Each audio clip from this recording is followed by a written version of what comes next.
It's August 26, 2019. This is Mostly Linux on Mostly Gaming.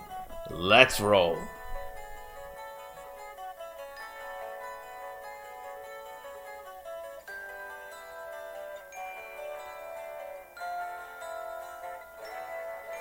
And welcome back to another episode of Mostly Linux on Mostly Gaming. This is episode 0.22, and we are in a very good mood this week. Valve has launched Steam Play and is unifying Linux gaming with Windows gaming, or at least trying to, which is something that we have been calling for forever. Probably the best news that we could have for Linux, aside from maybe Half-Life 3, being a Linux exclusive. So that's terrific. We're going to focus on that as our focus on topic. I know that's big news. I'm going to put that down into the focus on topic and continue with the regular cadence of the show, which is our news feeds. We're going to take a look at the 396.54 driver, the NVIDIA driver. If you don't have it, you should upgrade to it ASAP. It provides some significant performance improvements. We're going to take a look at some stories about the vulnerabilities in the Linux code base. Then we're going to run Windows 95 on our desktop here as an Electron app. We're going to take a look at that project. We're going to go through our discovery queue, a short one this week, and then jump right into our focus on Steam Play. We'll be right back in 10 seconds.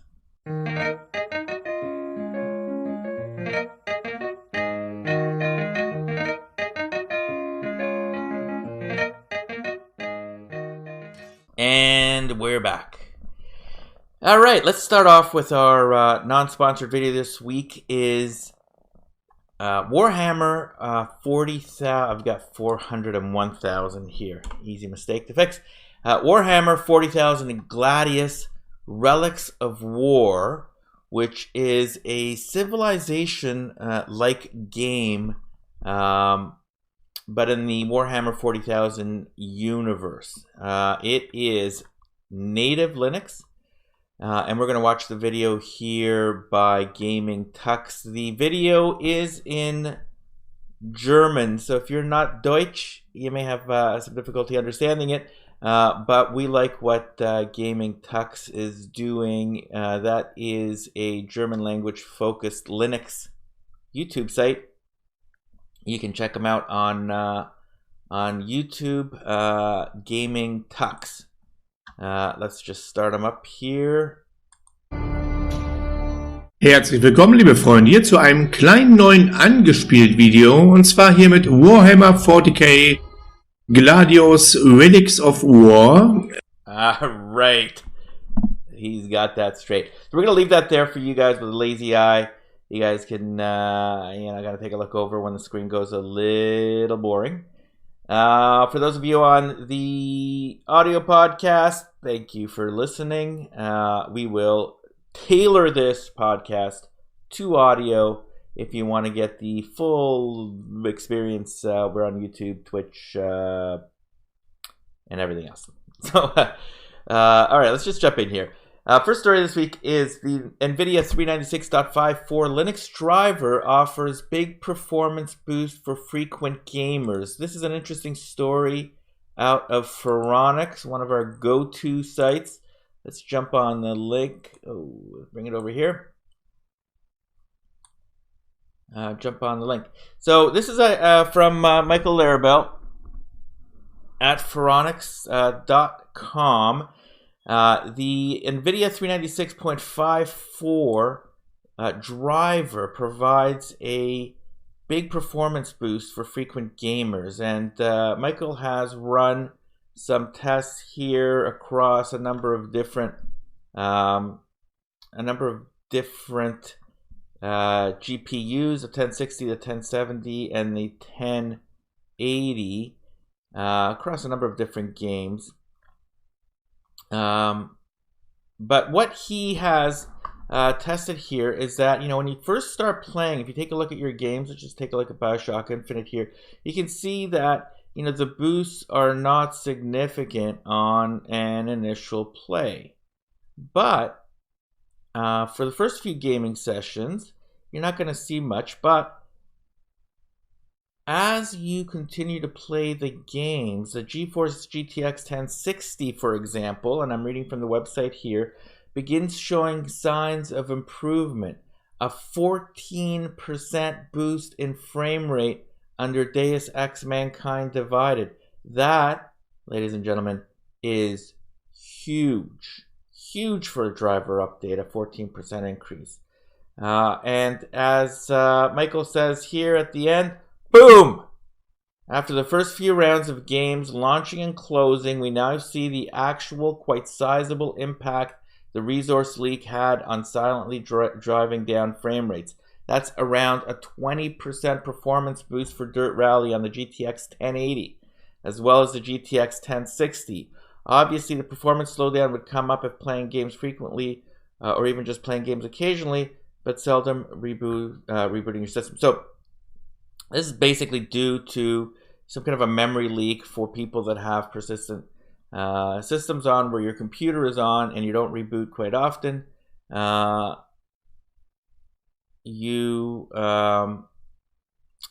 Basically there's a memory leak of some sort that drains the performance of your game. So if you are on anything other than 396.54, upgrade. Go to your AUR, or go to your software center, or go to your facility of choice and plug that in. .54 has shown up on my system here on Tergos just a couple of days ago. I've not done any testing, but you know what? Maybe it's worthwhile rebooting a game a few times to really get those performance benefits. But that is huge. The reason I bring that up as a driver story is just the performance improvements are incredible. That's almost like getting a new graphics card. I mean, that's 20% is significant and material. Second story this week is researchers blame monolithic Linux codebase for critical vulnerabilities. I saw this as just an interesting story about how you get tied in to your design choice. And this article comes from ThreatPost. Interesting name. Let me bring it over here. So this is from ThreatPost. It's a site dedicated to hardware and software vulnerabilities. Researchers blame monolithic Linux codebase for critical vulnerabilities. This is by author Tara Seals on August 22nd. And Tara basically states here, in an exhaustive study of critical Linux vulnerabilities, a team of academic and government-backed researchers claim to have proven that almost all flaws could be mitigated to less than critical severity, and that 40% could be completely eliminated with an OS design based on a verified microkernel. And she goes on, the security benefits of keeping a system's trusted computing base small has long been accepted as a truism, as has the use of internal protection boundaries for limiting the damage caused by exploits, wrote researchers from Data61. Applied to the operating system, this argues for a small microkernel as the core of the TCB, with OS services separated into mutually protected components, in contrast to monolithic designs. The Linux operating system, which has 26 million source lines of code, contains most services within its kernel, which is the part of the system that executes the privileged mode of the hardware. This results in an explosive growth in the amount of privileged code. Any code executing in privileged mode can bypass security and is therefore inherently part of a system's trusted computing base. As almost all code is buggy and the number of bugs grows with the size of the code base, this TCB growth is bound to lead to growth of the number vulnerability. So that's kind of the article there. Basically, the bottom line is that the design, when you design something and it gets as old, let's say, as Linux is, never mind Windows, you have expansion creep, and the kernel, which is effectively what Linux is, has exploded to 26 million lines of code. And if you're ever using your terminal and you need to pretty well type in sudo for everything, sudo puts you into protected mode. It's a privileged administrator mode, and the position here is basically that there are too many things that are privileged, and once you provide access to the privileged part of the kernel, then you are open to vulnerabilities. And so better design would be to keep the microkernel small and secure, and therefore eliminating basically what is privileged and has access to these key core components. A little esoteric, I agree, and not necessarily gaming related, but we are mostly gaming on mostly Linux. But I don't know, I found that as an interesting design point. I really hope there's a way to kind of fold into this, because you are going to get into difficulty as the kernel continues to grow, and you're not going to be able to have the kind of security that Linux is known for. In any case, our next story is a fun one. You can now run Windows 95 on your desktop as an Electron app. This is from OMG Ubuntu. I'm running it on my screen right now. You can see Windows 95 as an app right here. I'm on Arch, so this is in the AUR under Windows 95. Just search and you will find it there. On Ubuntu and the other distributions, I assume it's in your software center. But here we go. So, I mean, this fella decided to build an Electron app to run Windows 95. For those of you on the video, you can see the screen here. I'm going to click the start, and it crashed.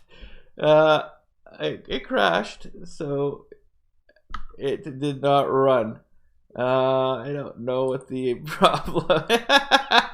That is Windows 95. In any case, I'm not going to go back and try it through. Let's take a look at the article instead. That is so funny. It did run before, so I don't know why it crashed. It's possible that it is faithful to Windows 95, which was a crashy, buggy mess.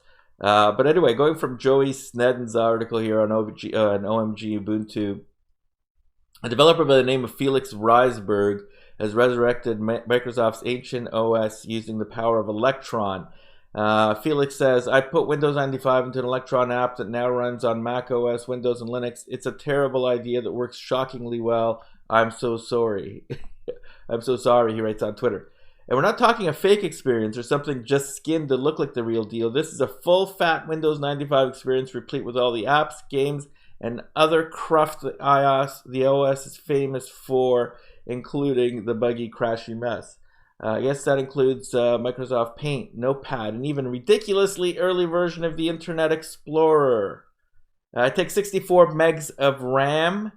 You can actually resize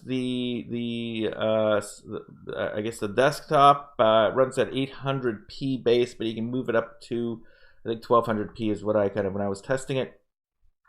I mean, it's just basically, there's no reason to use that. Although, you know what, I had considered, would it be, like, could you run, like, DOSBox games in Windows 95?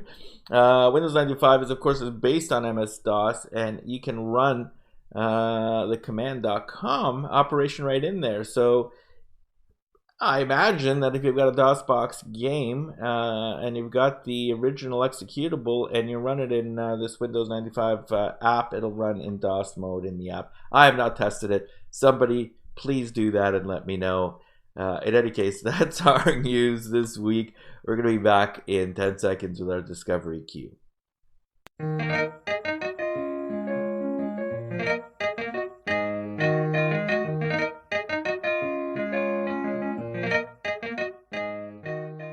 And we're back. Discovery Queue. We've got a couple of new games this week.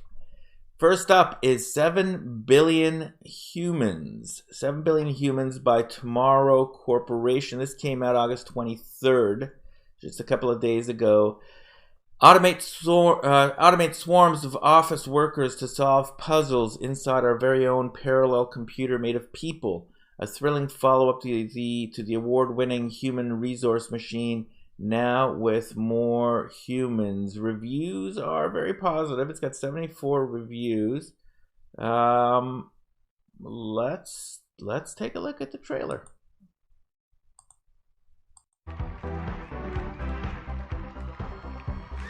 Congratulations, all 7 billion humans on the planet. Here at your new job, we don't just work out your brains, we also work out your bodies. Are you ready? Let's go. Reach it. And again. And out. And one. Reach it. And again. And out. Out. And out.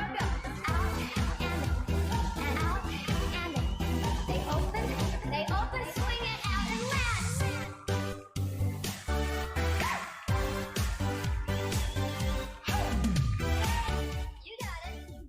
All right. Okay. Well, I mean, it's indie simulation programming puzzle satire type game.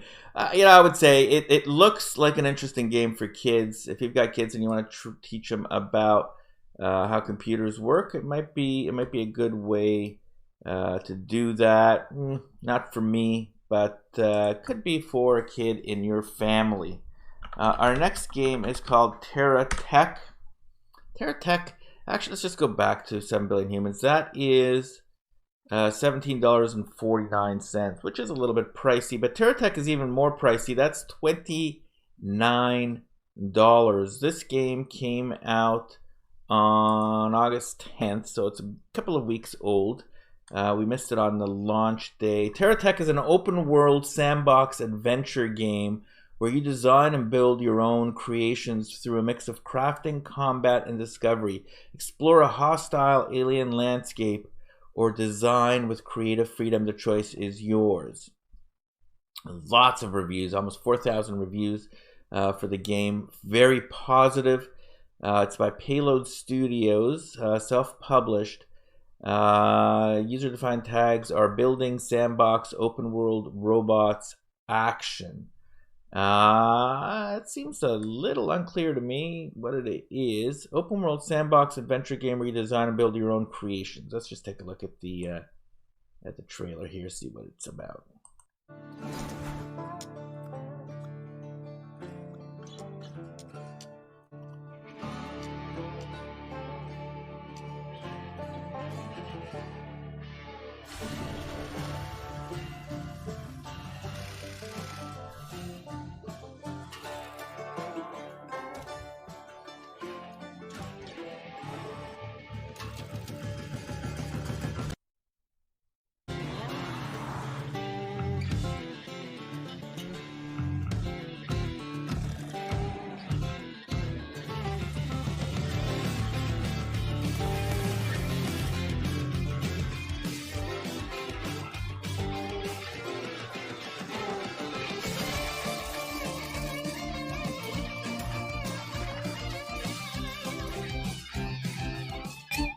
All right, actually, that looks kind of interesting. So basically, if I was to categorize this, I would say if you are a fan of Minecraft or those types of games, this is basically Minecraft for machines. You can basically build your own machines. You can make them look whatever way you want to look. You're kind of in this open world, and then you can go and fight with other people. Not for me, but I know a lot of people like this kind of stuff out there. It's TerraTech. It's $28. Probably not a bad deal if it's a well-constructed game and with the positivity in the reviews. So, you know, give it a shot. There's a creative mode as well. I'm just looking at the screen here. Definitely, I can say one thing. Definitely not for me, but your mileage may vary. And that's a Discovery Cue today. We're going to come back in 10 seconds with our focus on, which is the big topic of the week, Steam Play. I'll be back in 10.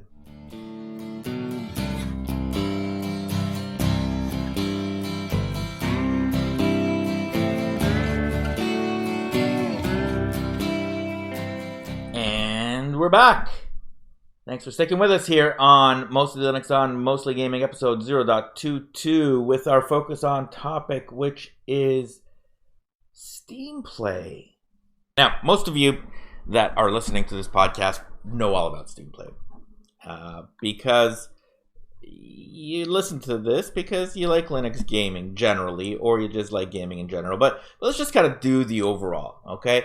I'm going to go through some of the reporting on the story, and by that we will have a good sense of what this is all about. So let's start off with Boiling Steam. First of all, kudos to Boiling Steam. Boiling Steam does not write often enough on his website, which is boilingsteam.com. But it's one of my favorite sites out there. Just not a lot of production, but when he produces, he's got some good stuff out there. I'm gonna take our sponsored video out so we can have a bigger screen. Let's take a look at his first story here, because my views on this essentially line up with these views. But so this is August 22nd. It is interesting just to see how the reaction was out there when this came out. And this is Steam Play, August 22nd, Boiling Steam. Wow! As per my previous post, I was convinced Valve was onto something with the Steam Play leaks, but I was far from expecting such a quick rollout. Just a few hours ago, Pierre-Luc Griffet from Valve wrote a post on the Steam community forums explaining the whole work behind the new Steam Play, and this is very, very big. Probably the most important news for Linux gamers this year. Check out the whole announcement. I'm not going to go to the whole announcement because it has been checked by other people. This is the real thing. The real thing. You can from now on play a few selected Windows games in Steam through a Wine-based solution called Proton, directly integrated in the Steam for Linux client. But let's go through the most important points together. This is from Valve. So 2 years ago, we started an effort to improve the quality and performance of Windows compatibility solutions for Steam games. A lot of our work has been in the form of supporting Wine and other existing compatibility projects. Our goal for this work is to let Linux Steam users enjoy easy access to a larger back catalog. We think it will also allow future developers to easily leverage their work from other platforms to target Linux. This would give them the option of focusing on areas that would make a meaningful experience difference for all users instead, such as supporting Vulkan. Going back to Boiling Steam, note that they mentioned back catalog as the main focus. I think it will go beyond that, since future games could also be made to work with Linux without much porting effort. Note that the fact that they are pushing for Vulkan is great, since it should make the performance loss much less noticeable, if any. For developers, they have this message as well. This is from Valve. We recommend you target Vulkan natively in order to offer the best possible performance on all platforms, or at least offer it as an option if possible. It's also a good idea to avoid any invasive third-party DRM middleware, as they sometimes prevent compatibility features. So the original games that are whitelisted, so the way that Steam has done this is they have You have to be on the beta channel for Steam in order to have access to a setting in the settings called Steam Play. If you go to the Steam Play, you can there's a toggle there to remove the restrictions on Steam Play. With the restrictions, you can only access the whitelisted games which have been tested and are known to work. And so there's about, it looks like there's about maybe 20 of them here, including Fallout Shelter, Final Fantasy VI, Nier Automata, Doom, Tropico 4, Warhammer 40,000, Dawn of War. So there's a bunch of games that are basically going to just boom up and you're working. If you remove that toggle in the settings under Steam Play, you can basically then try to install any Windows game in Linux. Any game. And, you know, your mileage may vary, but it creates a path to future compatibility. So that was the big release that, you know, kind of as it came up. Let's take a look at the reaction from Phoronix. Michael Larabelle obviously was all over this too. Okay. So this is Michael Larabelle. No, actually, this is not the same story. So let me just kind of go back. So what has been happening is this came out August 22nd, and we are now on August 25th, and in that time, Valve has already provided its first update, and that's what this Phoronix story talks about. Valve offers up Proton Beta for testing Steam Play enhancements. Just in time for the weekend, Linux gamers, Valve has made available a Proton Beta update channel for testing out the latest enhancements for their fork of wine that also bundles in DXVK for accelerated D3, D11 over Vulkan and other performance compatibility improvements. With the current Proton 3.7-4 beta available today via Steam, there is Python 3 support rather than being limited to Python 2.7. DXVK has been updated to DXVK 0.7, but the D3, D10 support isn't yet turned on. Valve intends to maintain the Proton changelog along with the various other patches. Hopefully this beta channel will become more interesting with time. At the moment, there is little intersection between graphically interesting, demanding games that are running well today on Proton and those that are benchmark friendly with Steam Play, which is why I haven't run any benchmarks yet. But as more Windows games begin working on Steam that meet our testing requirements, there will certainly be driver GPU tests on Phoronix. If you run into any interesting, automated, friendly benchmark scenarios with Steam Play, feel free to share in the comments. So the first beta is out already for Steam Play. I'm going to editorialize a bit. I'm going to go through the stories first, and then I'm going to basically give you my thoughts in a little bit. But if you want to access the beta, go to your settings, or if you want to access the switch to basically allow all of the games, go to settings as I just did there, choose Steam Play, and then under Advanced, you can use Steam Play to test games. Just basically check off what says, can't talk today. Just check off where it says Enable Steam Play for all titles. Under the compatibility tool settings, which are new there, choose Proton 3.7-4 beta. And you're done. Okay, so we've got Steam Play, we've got the first beta. What else do we have? Well, Boiling Steam provided us with an interesting quote from John Carmack as well. This was very good and a very good find by Boiling Steam. And this was back in 2013. So, 5 years ago, Valve launched Steam for Linux for the first time, and John Carmack posted this on Reddit. I'm just going to basically read his entire quote here. It's a couple of paragraphs long. This is all from John Carmack via Boiling Steam. I wish Linux well, but the reality is that it barely makes it into my top 10 priorities. Burn the heretic! I use Linux for the flight computers at Armadillo Aerospace, but not for any regular desktop work. I was happy to hear that Rage ran in Wine, but no special effort was made to support it. I do get tempted to port to Linux for technical reasons. I would like to use Valgrind again, and NVIDIA has told me that some experimental GPU features I would like to use for R&D would be easier to prove out on Linux. Working on open source Linux OpenGL drivers again would also be fun, if I ever had the time.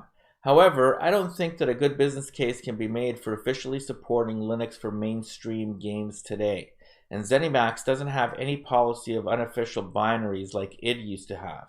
I have argued for their value, mostly in the context of experimental Windows features, but Linux would also benefit. But my forceful internal pushes have been for the continuation of id Software's open source code releases, which I feel have broader benefits than unsupported Linux binaries. I can't speak for the executives at ZeniMax, but they don't even publish Mac titles. They partner with Aspire. So I would be stunned if they showed an interest in officially publishing and supporting a Linux title. A port could be up and running in a week or two, but there is so much work to do beyond that for official support. The conventional wisdom is that native Linux games are not a good market. id Software tested the conventional wisdom twice, with Quake Arena and Quake Live. The conventional wisdom proved correct. Arguments can be made that neither one was an optimal test case, but they were honest tries. If you fervently believe that there is an actual business case to be made for Linux ports, you can make a business offer to a publisher, offer a guarantee, and be willing to do the work and support. This is what Aspire does for the Mac and what Loki did for Linux. However, you probably can't even get an email returned if you're offering less than 6 figures to a top 10 publisher. This may sound ridiculous. Who would turn away 20 grand? But the reality is that many of the same legal, financial, executive, and support resources need to be brought to bear on every single deal, regardless of size, and taking time away from something that is in the tens of millions of dollar range is often not justifiable.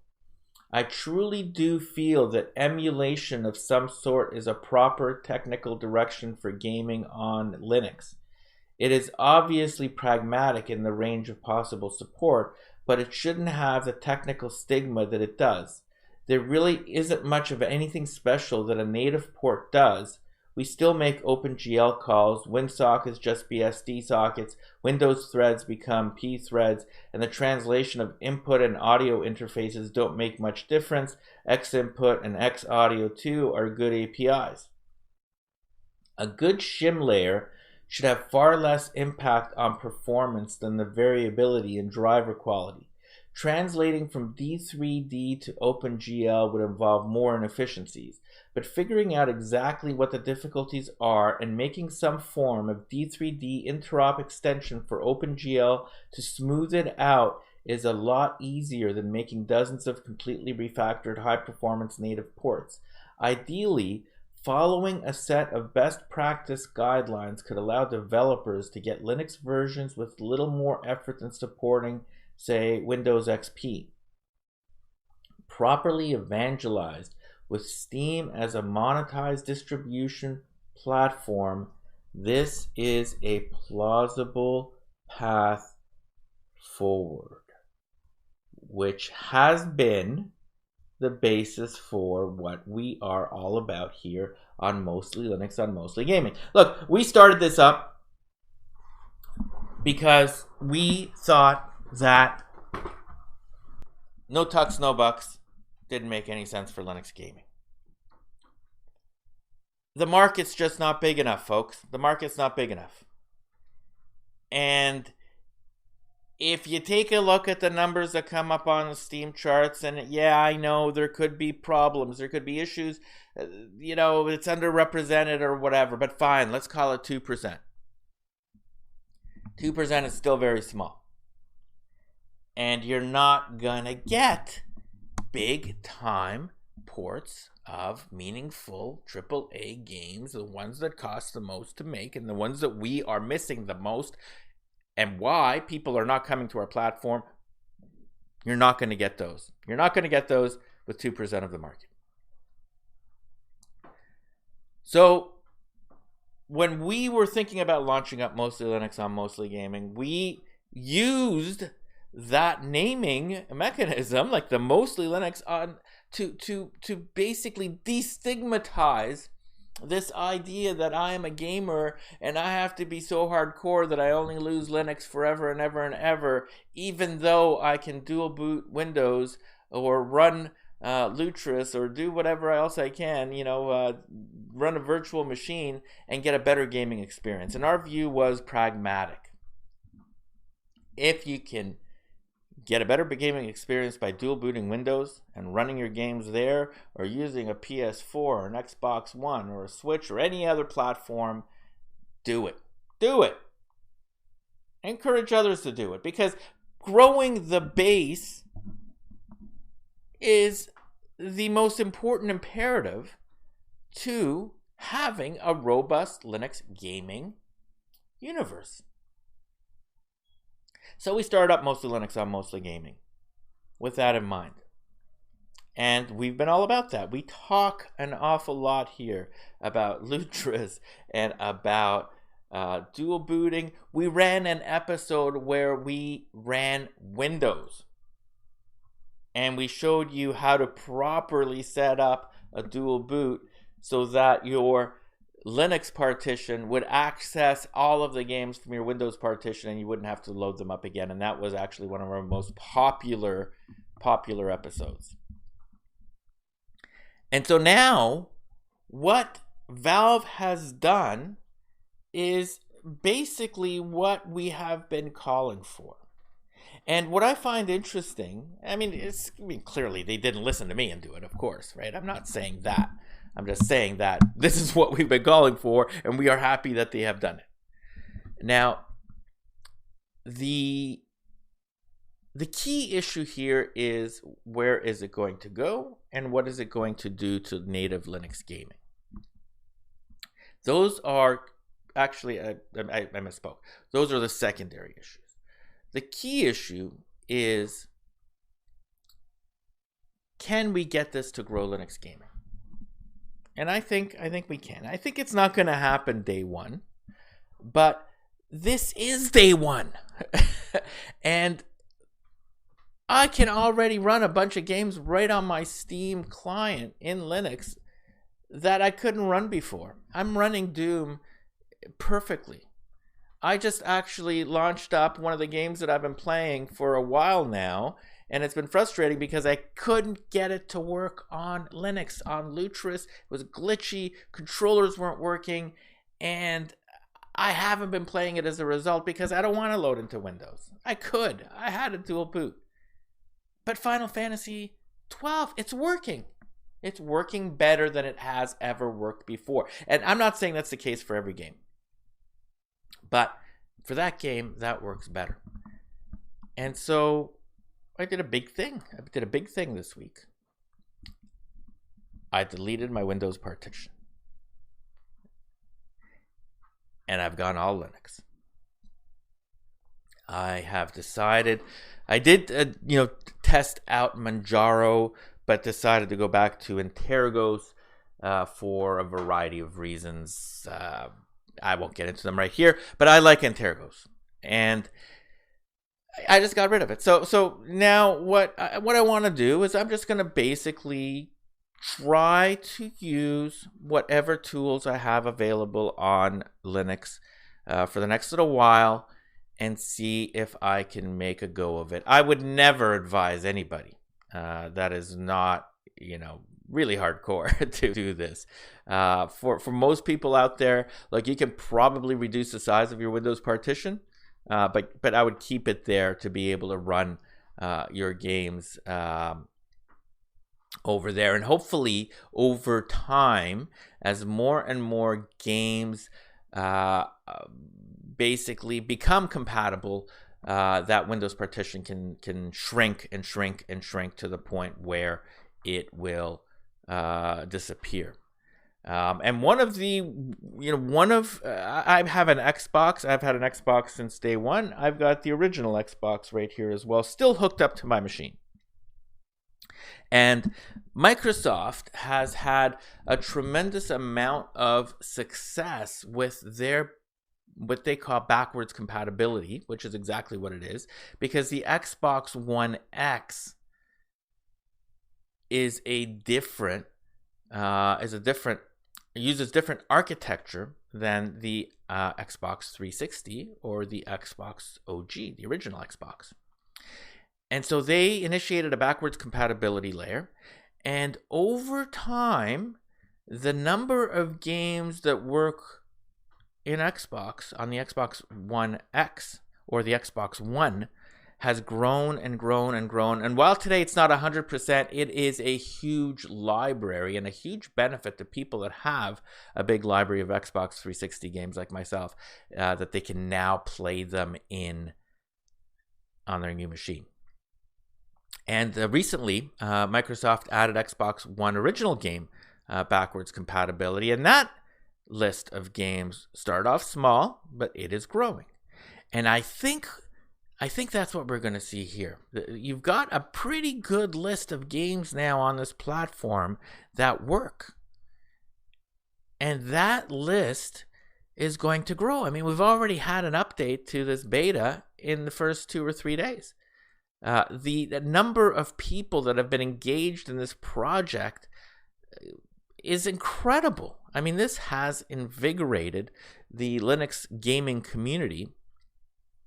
And what I find interesting is, those ninnies that, every time you post something somewhere, they say, oh, native only, no tucks, no bucks, you're supporting Microsoft. All of those guys, they've been overwhelmed by the massive number of us out there that are just pragmatic people that just like this operating system and would like it to do more. Play our games better. And we're not religious fanatics, over it. But in any case, so those are the benefits. I think what's going to happen here, and what I hope happens, is that list is going to go stronger. Valve is certainly pushing Vulkan actively.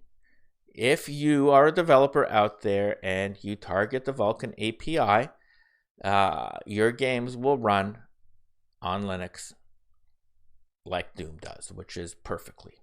And Mac, by the way. You'll run on the Mac. Now, I guess Microsoft wants to push DirectX 12 and maybe whatever comes next.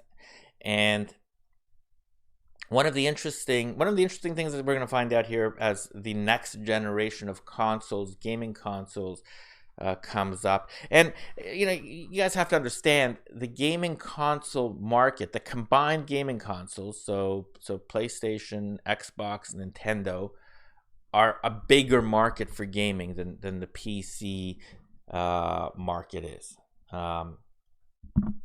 And let me just kind of preempt that and say it's a bigger market than Steam is. So Valve has a big market, of course, but those are bigger.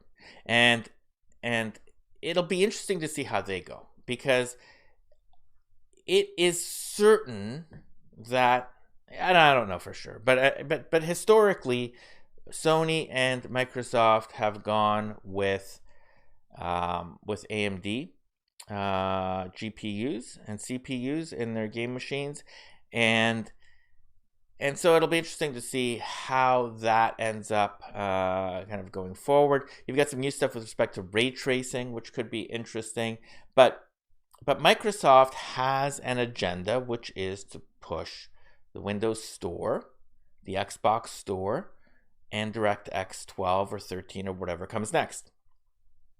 And if you want to run your games on the Xbox, you're going to have to basically use DirectX, DirectX X, let's call it. Sony doesn't have that issue.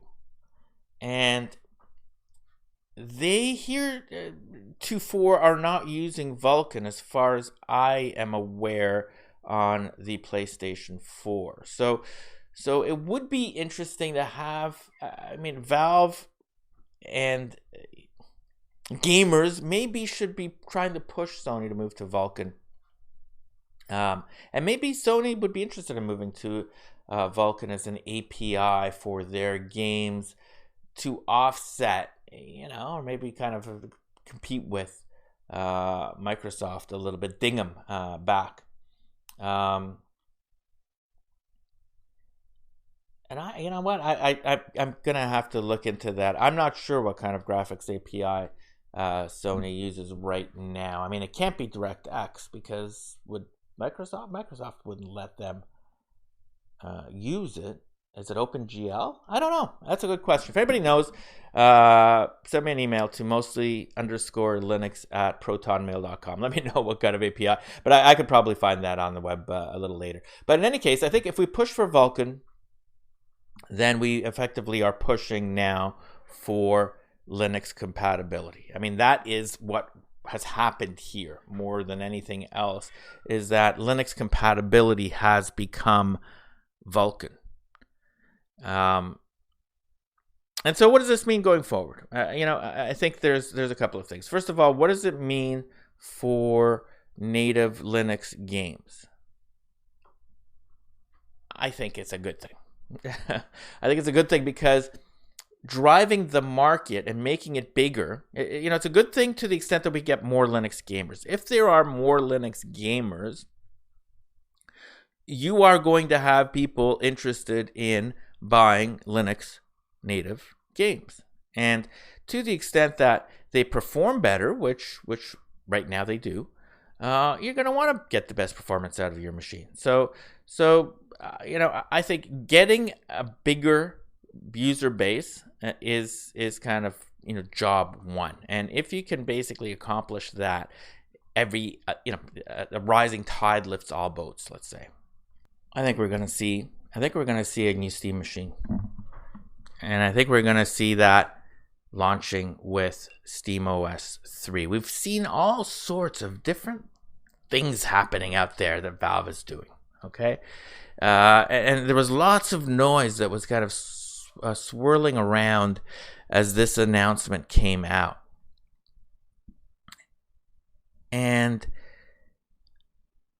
we know that there is a new Steam interface coming, we know that there is a new Steam OS coming out. It's been named Clockwork. We know that they have this compatibility this Steam Play compatibility now.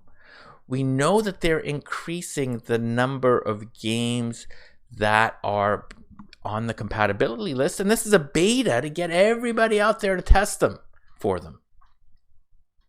So what if there's a new console launch coming? Steam Machine 2 that has access to the Linux library plus Steam Play compatibility. Could that work? I think it might. I think the issue there is that you have to have a value proposition, right? So you can't, aside from the fact that, the first Steam Machine kind of interface and value proposition was iffy, right? You got to pay more for worse performance, and on a system that allows you to do less. It doesn't make any sense. Like, it just missed it on all chunks. And so now what we have is, you need to either be less expensive or you need to perform better at the same price, right? So that has to be the trade-off, or you have to be able to do stuff that you can't do on the other stuff, right? And Valve has launched Steam TV for streaming, Steam Play, a new Steam interface, a new Steam OS 3. I don't know. I think that makes sense to me. And I hope it comes out. And I hope that they are competitive. I think if you can basically put out a Steam machine that launches beside the next Xbox or the next PlayStation and is about the same price, about the same performance, but gives you access to this huge library of existing Linux games and then the stuff that comes out on Windows, I think it can do well. I think it can do well. And that's our Focus On topic this week. We'll be back in 10 seconds with some closing thoughts.